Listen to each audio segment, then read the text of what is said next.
आज आदरणीय प्रधानमंत्री जी का भगवान विष्णु के 200वें अवतार की जो ये भावी भूमि होने जा रही है, संभल जनपद में आगमन हुआ है। इस अवसर पर आदरणीय प्रधानमंत्री जी का मैं उत्तर प्रदेश वासियों की ओर से हृदय से स्वागत करता हूं, अभिनंदन करता हूं।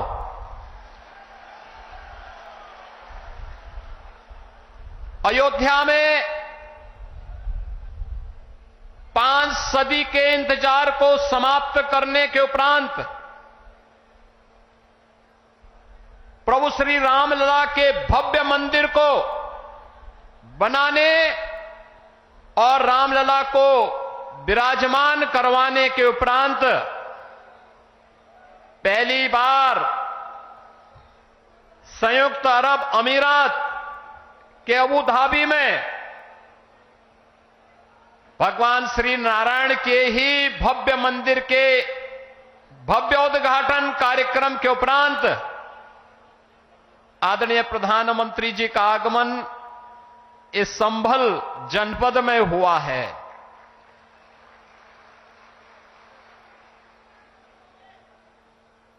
बहनों और भाइयों, हम सबको इस बारे में देखना होगा। पिछले 10 वर्षों में हमने एक भारत का दर्शन किया है। एक नया भारत है, जिस नए भारत में हर नागरिक को सुरक्षा भी है और राष्ट्र को समृद्धि के नए सोपान तक पहुंचाने का संकल्प भी है। जिस नए भारत में युवाओं की आजीविका की व्यवस्था भी है, तो भारत की आस्था का सम्मान भी है। आस्था का सम्मान किस रूप में? काशी में काशी विश्वनाथ धाम, अयोध्या धाम में रामलला का पुनः विराजमान होना, केदारपुरी और बद्रीनाथ धाम का पुनरुद्धार का कार्य संपन्न होना, महाकाल में महालोक की स्थापना होना, ये वह नए भारत की तस्वीर है, जिस नए भारत में हर युवा की आजीविका की गारंटी भी है और आपकी आस्था की भी गारंटी है। यही मोदी की गारंटी है।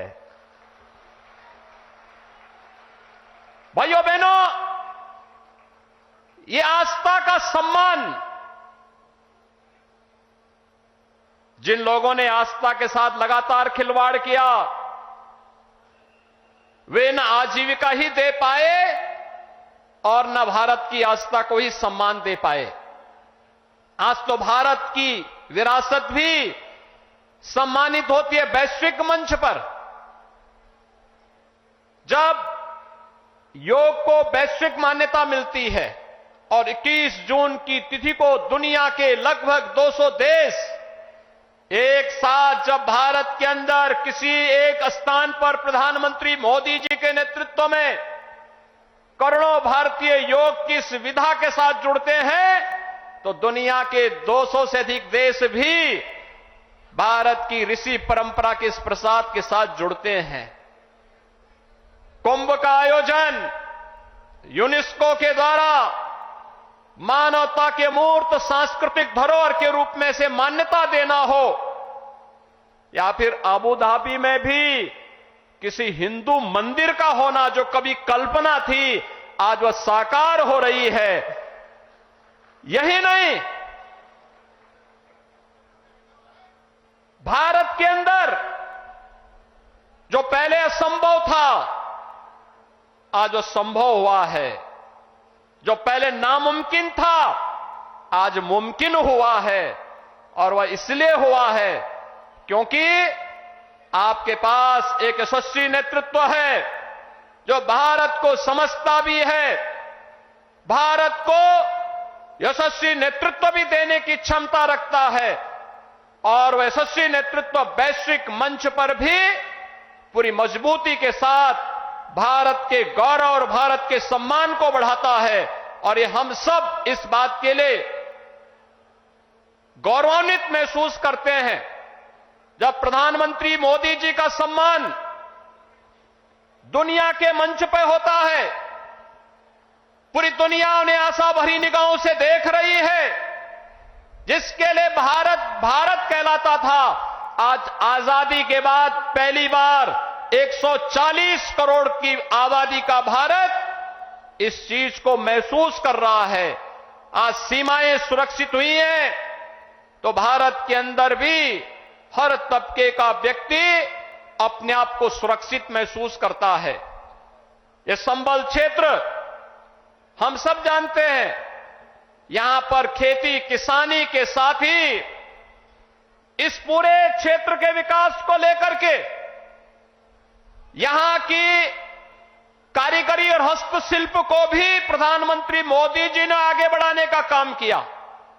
पीएम विश्वकर्मा योजना के माध्यम से जो पहले यहां पर तकनीक नहीं थी, आज कॉमन फैसिलिटेशन सेंटर बना करके संभल जनपद के अंदर भी बटन बनाने की परंपरागत व्यवस्था को नई तकनीक के साथ जोड़ करके वन डिस्ट्रिक्ट वन प्रोडक्ट और पीएम विश्वकर्मा के माध्यम से आज वह भी वैश्विक मंच पर चीन को प्रतिस्पर्धा दे रहा है।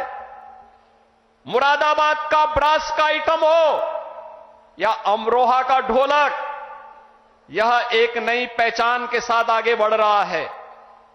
ये चीजें पहले भी थीं, लेकिन जिस निराशा और हताशा में थी, आज इस नए भारत में एक गरीब को मकान भी मिल रहा है तो इंफ्रास्ट्रक्चर के बड़े बड़े कार्य भी हो रहे हैं। संभल जनपद में गंगा एक्सप्रेसवे पूरी मजबूती के साथ बन रहा है और यहां पर औद्योगिक क्लस्टर भी विकसित होने जा रहा है। आने वाले समय में संभल से प्रयागराज की दूरी और 2025 में जब प्रयागराज कुंभ होगा, हमारा प्रयास होगा, उस समय डबल इंजन सरकार का प्रयास है कि उस समय प्रयागराज में गंगा एक्सप्रेसवे से पश्चिमी उत्तर प्रदेश और देश के अन्य भागों के लोग प्रयागराज पहुंचे। प्रयागराज की दूरी को न्यूनतम करने की दिशा में यह एक नया प्रयास प्रारंभ हो रहा है और गंगा एक्सप्रेसवे इसके लिए आपके लिए तैयार होने जा रही है। यह जो कुछ भी हो पा रहा है, चाहे वह अच्छा इंफ्रास्ट्रक्चर का हो, चाहे वह मुरादाबाद का बहुत शीघ्र प्रारंभ होने वाला एयरपोर्ट का हो, चाहे वह हस्तशिल्पी और कारीगरों के सम्मान का हो, चाहे वह नौजवानों के रोजगार का हो और चाहे किसानों के आमदनी को कई गुना बढ़ा करके उनके जीवन में परिवर्तन करने का हो। ये सभी कार्य ये नए भारत की एक नई पहचान बन रहे हैं और ये संभव हुआ है आदरणीय प्रधानमंत्री जी के यशस्वी नेतृत्व के कारण।